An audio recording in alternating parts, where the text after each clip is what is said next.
Thank you so much for joining us today, viewers. This is Oben Horn of Africa's Diplomacy Program. I'm Lukabawandomo by hosting this program. Have a good time with us today. I'm joined by Ambassador of South Sudan to Ethiopia, James P.T. Moka. Ambassador, many thanks for joining me and welcome to this program. First of all, I want to say thank you very much for coming to the Embassy of the Republic of South Sudan in Addis Ababa, the Oromia Broadcasting Network. You're welcome. Just to start with the first question, what is the historic and current bilateral status between both countries, Ethiopia and South Sudan?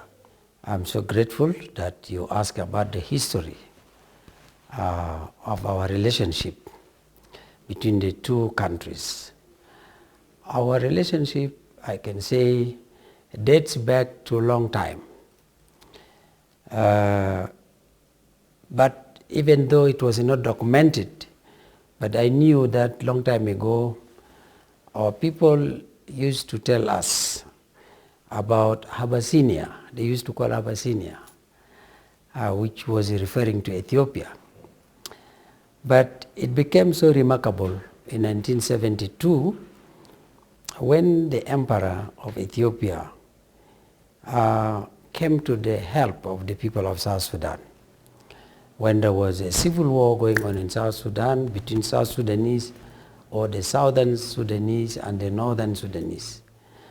And that time, we didn't have things like the regional organizations, though we had the OAU, which was existing here in Ethiopia. The headquarters was here, as up to now you know that. The emperor decided single-handedly to solve that problem. And that problem was the major problem, the problem of recognition.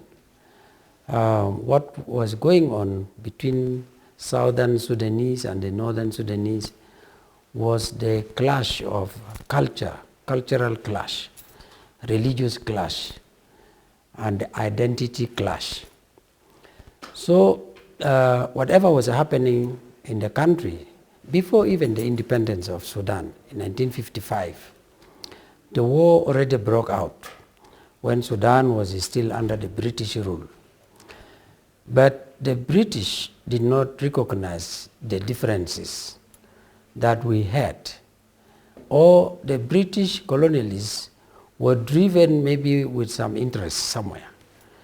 And now it became a burden to the emperor, Haile Selassie of Ethiopia, seeing that the people at his neighborhood were being forced to do something that they were not really belonging to.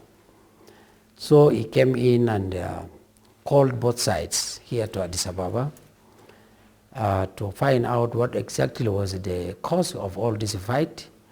The Southern Sudanese who were fighting explained to the emperor that our problem is we are Africans, but we are being forced to be called Arabs, and we are not Arabs.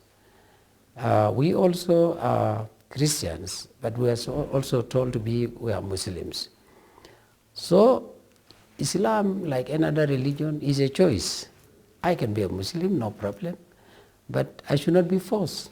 I should join voluntarily any religion of my choice. And this is what is going on in Southern Sudan. So the emperor realized the differences were there. He came up with a very unique solution, saying the people of South Sudan or the people of Southern Sudan must be allowed to practice their own religion. They must be allowed to practice their own culture. They must be allowed to have their identity. Since they say they're Africans, let it be so. These are Africans. Nobody can change the creation of God. God created us. When I'm created in this continent, I call myself an African. That is it. If I'm created in the Gulf, I become an Arab. That's it. That is not a choice of a human being. We find ourselves in our geographical locations, and we have to accept ourselves the way we are. So the emperor came up with that solution in 1972, identified the region of Southern Sudan as an entity by itself. And that gave us the way forward. And this is where the current South Sudan started from the Addis Ababa Agreement of 1972. 2012, also we lost Meles Zenawi. Ethiopian new Prime Minister came in, and that was Desalegn, Haile Mariam Desalegn. And he also came up with that time South Sudan also got into problem in 2013 among ourselves as the South Sudanese. And in that war, Haile Mariam Desalegn now was found in the problem also to help us to bring peace. And the peace continued until I think it was 2018 when he resigned. And when Haile Mariam Desalegn resigned in 2018, Dr. Abiy came in. And this is where the history is making itself.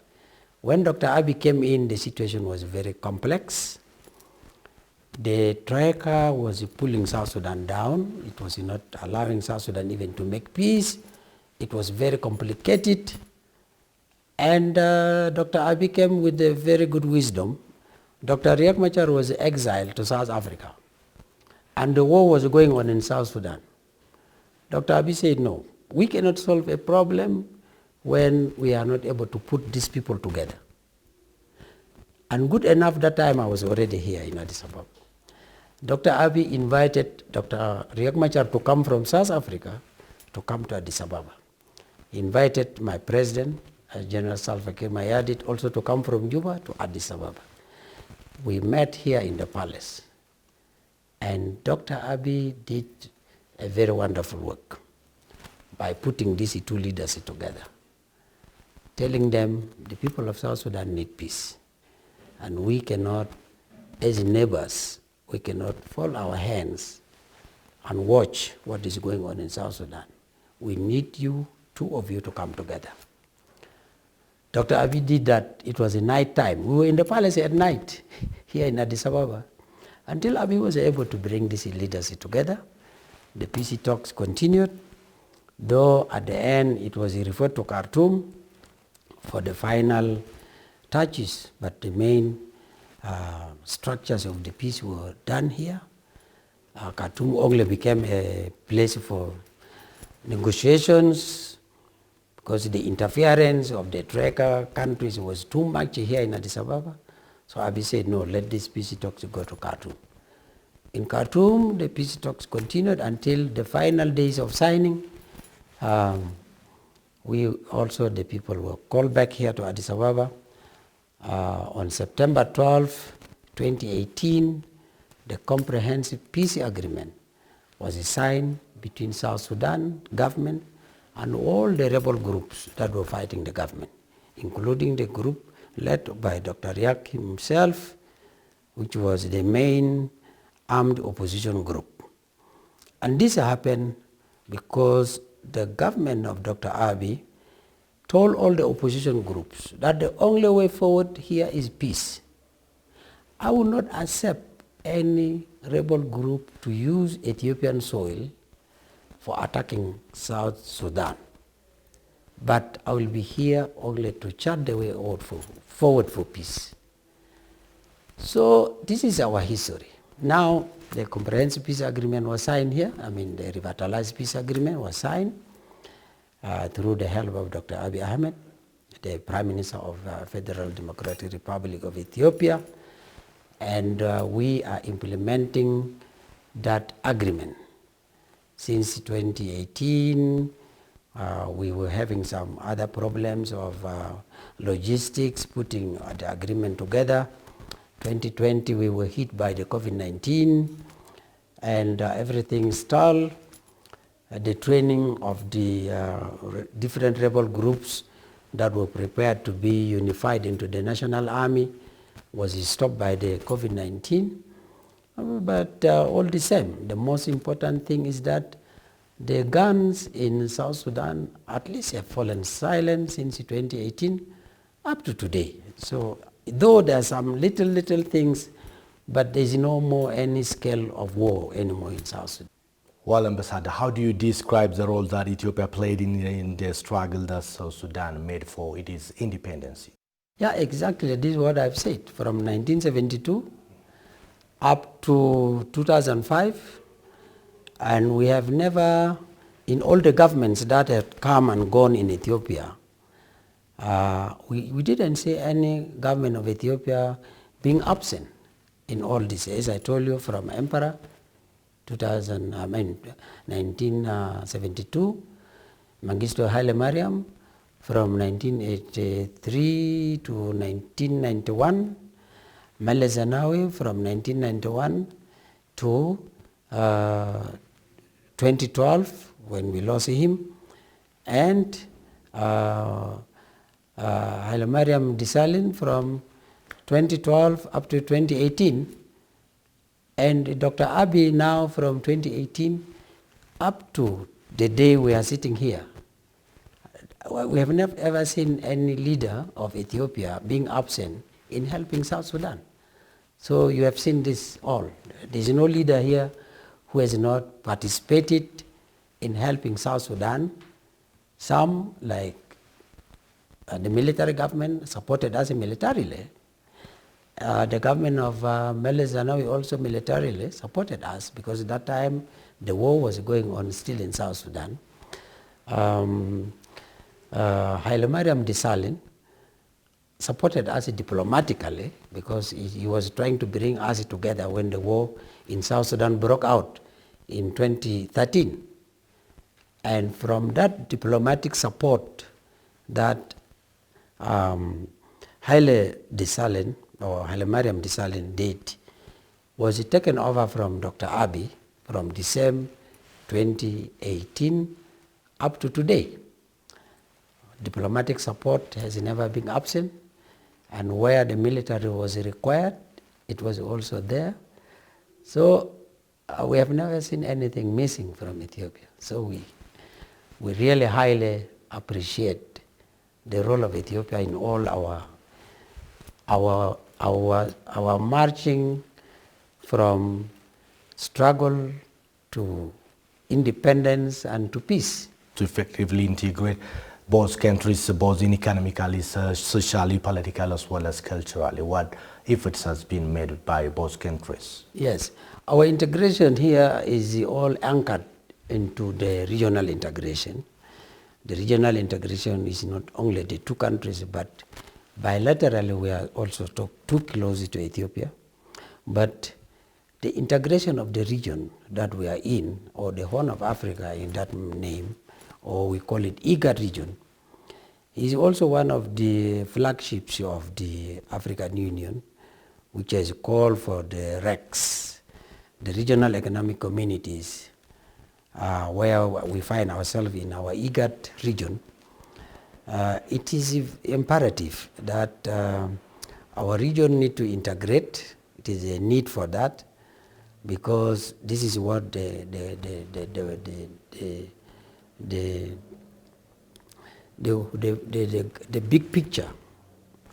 big picture of African Union, or we say the blueprint of the African Union, is to integrate the continent.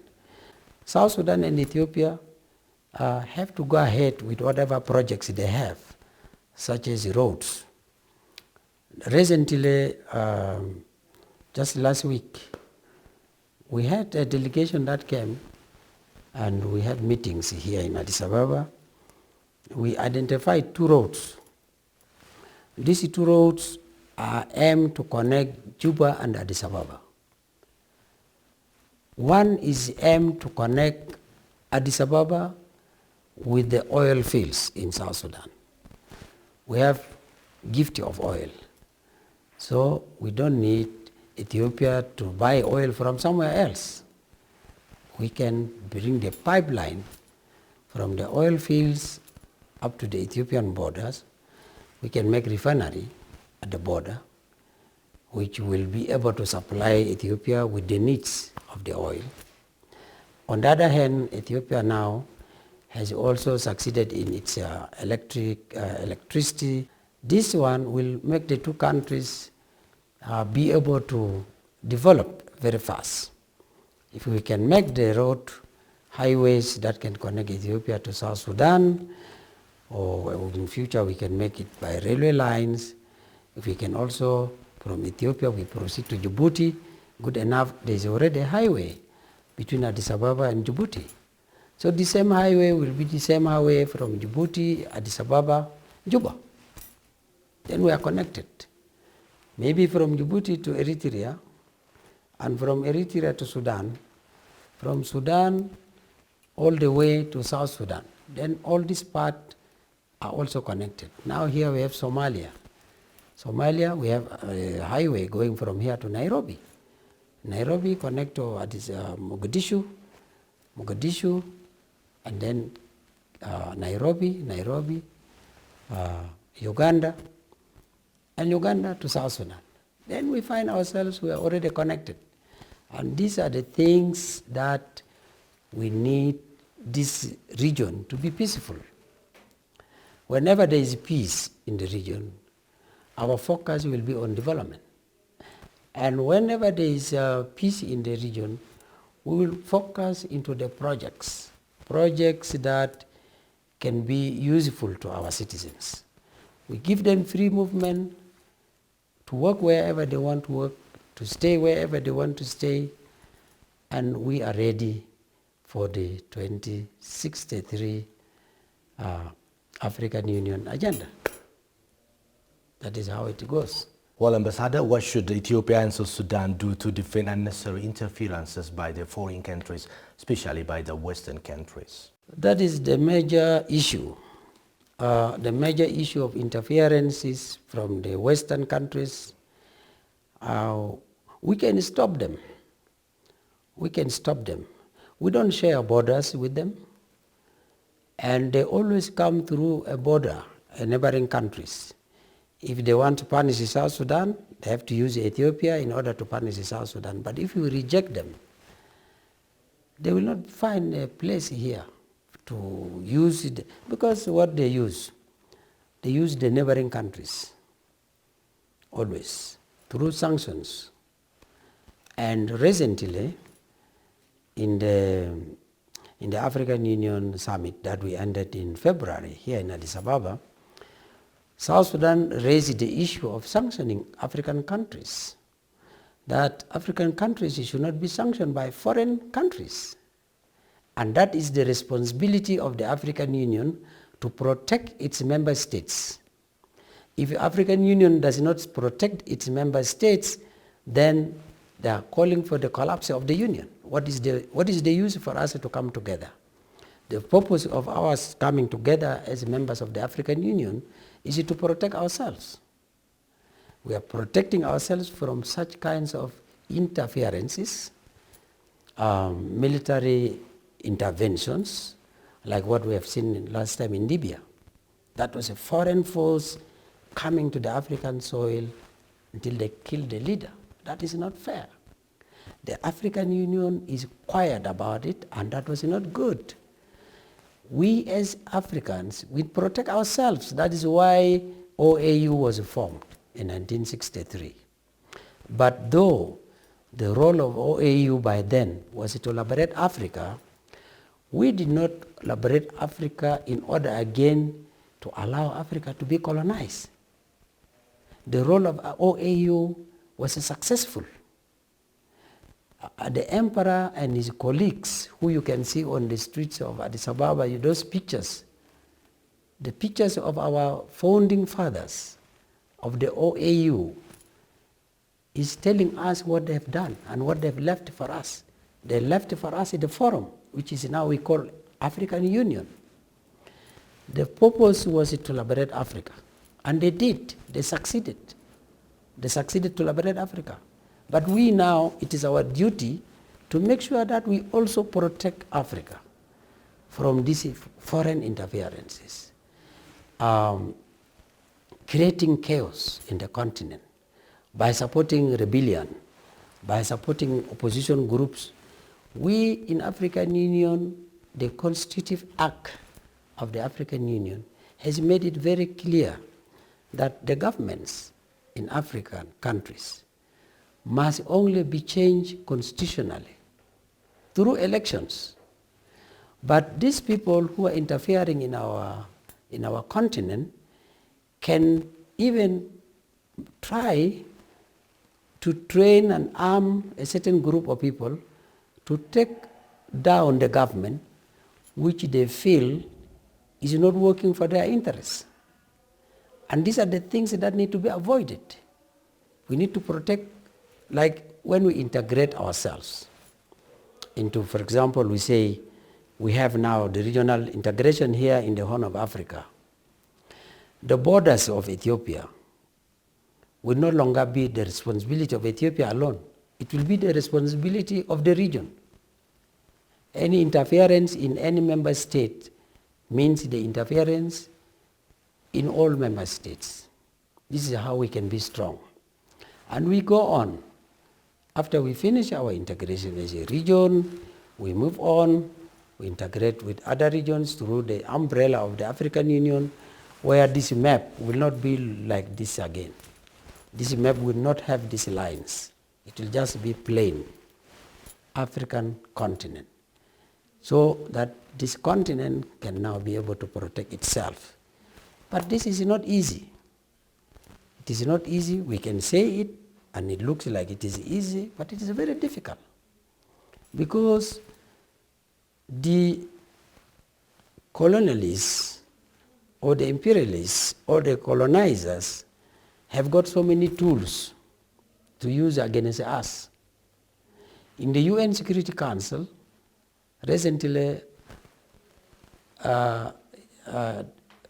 His Excellency Prime Minister of Ethiopia, during the summit of the African Union in February, he made some statement saying that Africa must be represented in the UN Security Council. Sure.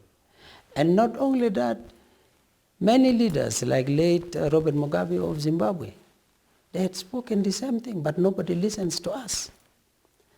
Nobody listens to us. The only way out is that one day, African continent, we might decide that let us break away from it. And that will be the ultimate goal that we will do. So that let them do their things there the way they want, and we can do our things here the way we also want.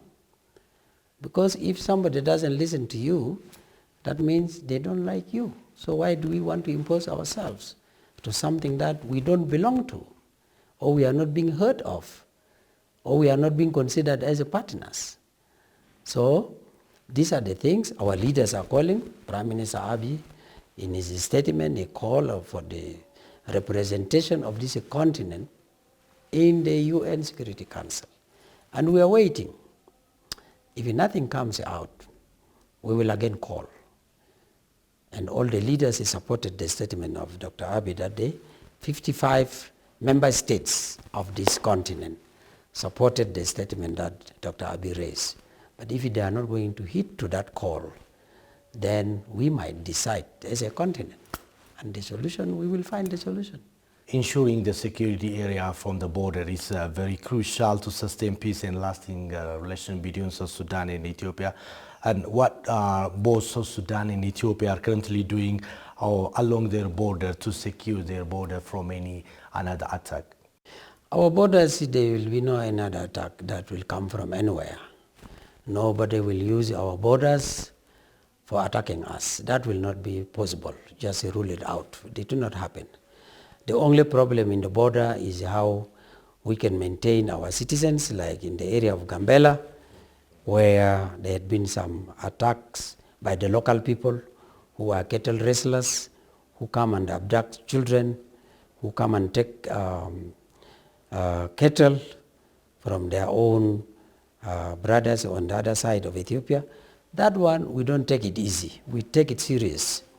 Whenever it happens, I always call upon two countries, Ethiopia and South Sudan, to come together to make sure that these criminals are tracked down. Whatever they take wrongly from the other side should be returned to the right owners. And when they kill people, they have to be imprisoned for the rest of their lives, so that the rest of them should also now see that when we do this, this thing can happen. But any foreign power that is going to come through our borders, I can assure you that will never happen. It will not happen at all. Well, what are exactly the area of cooperation between both countries? Yeah, there are so many areas, only that we have not developed the roads. If the roads were developed, then so many things would have happened. You have not traveled to Juba. If you go to Juba today, you will not miss to see that we have a very good big community of Ethiopians who are doing their normal life or their businesses. They're there for what we call the economic interests that they're doing for both countries. They're serving the people of South Sudan and so as well as also they themselves.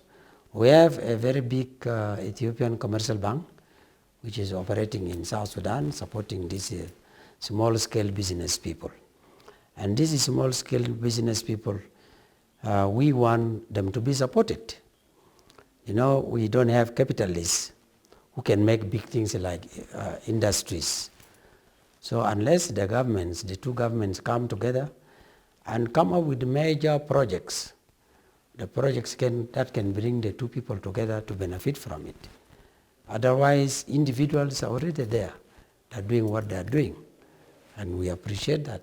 That's good with us. Well, Ambassador, what is the stand of the South Sudanese government about the recent conflict in the northern part of Ethiopia and the unnecessary diplomatic pressures by the Western countries into the very domestic affairs of Ethiopia?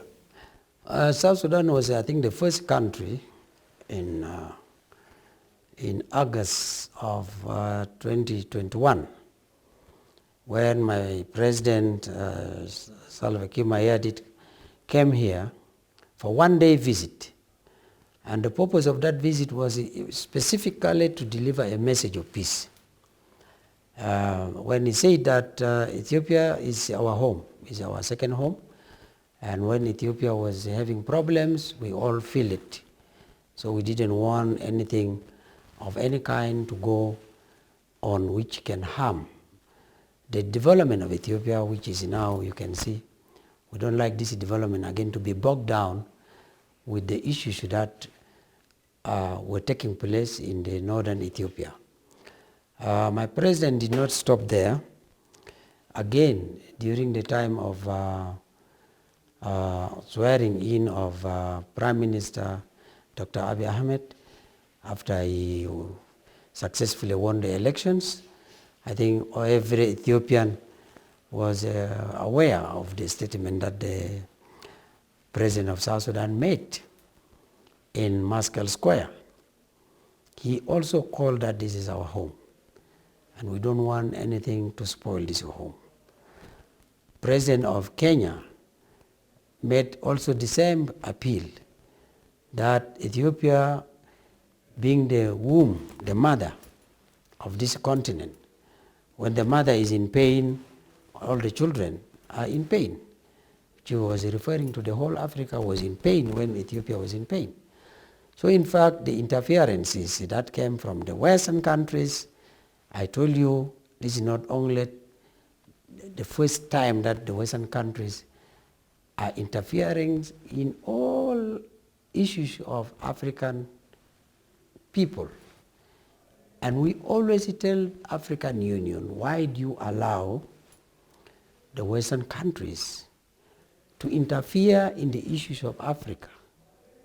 Here we have slogans of African problems needs African solutions. Now, if you get these problems, where are the solutions? Which Africa has the solutions for the African problems? Apply those solutions. Why do we be allowed to be pressurized by foreigners who have even a very bad record of colonizing this continent, enslaving the people of this continent? And good news was that Ethiopia was not colonized. So Ethiopia should remain the symbol. And people must not accept, again, any interference from any foreign power. That is our position always. We say, but actions are not being done. And the African Union must arise to the occasion to defend this continent. That is why it was founded by our founding fathers. It was not founded just for fun. It was founded because our founding fathers knew that there is a problem in this world. And in this world, they say, if you are not on the table where issues are being discussed, then you can be on the menu where you can be eaten. So we don't like to be on the menu all the time. We need to be on the table to discuss our own problems. That's what it is. Regarding the South Sudanese peace agreement that was signed between the government and the oppositional parties, what makes the recent peace agreement deal different from that of the 2018 deal? That also needs some. I need to correct something there. The agreement was not new. It was the same agreement of 2018 that we continue to implement. It was only that we finished with chapter 1, which was about the governance, and what happened recently, we were now going to chapter 2, which was the security arrangements. And the security arrangements, all you know, the agreement was signed without details. The opposition were not given a ratio, and the government was not given a ratio. So all these things had to be farmed out between the government and the opposition. And when it came to the security arrangements, they were a little bit, the opposition were demanding more. Oh, we need this, we need this, we need this. But the government said no. According to the agreement, even taking the ratio of the ministerial position that we shared, that ratio must continue even to the security arrangements. If the government was having 60%, all the opposition must have 40%. And that is what happened, and as usual, Ethiopia Minister of Defense was able to come to Juba as a guarantor of the agreement. Sudan government also, the deputy chair of what they call the Sovereign Council of Sudan, also was able to be there, and that was what people thought it was a different agreement. But it was just a chapter 2 of the military arrangements. It was not new. It was the continuation of the implementation. What is the importance of the peace agreement deal that was signed between both parties for the neighboring countries? Well, that is very important. First of all, one thing is that South Sudan has committed itself to the silencing of guns. And when the guns in South Sudan are silent since 2018, it is very good for the region, because we cannot be a fighting state in the region, and the region needs development, as I mentioned. So what we have done in all this that we did recently was a confirmation to our neighbors that we are committed to silencing the guns, as it appeared in the theme of the year 2020, that silencing the guns in Africa. We are committed to that.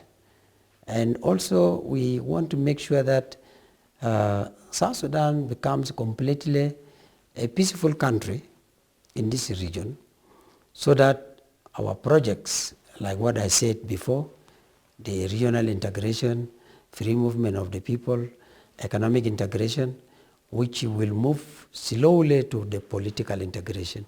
These steps can be interrupted if South Sudan is not peaceful, or if Ethiopia is not peaceful, or if Sudan itself, all the member states must be peaceful.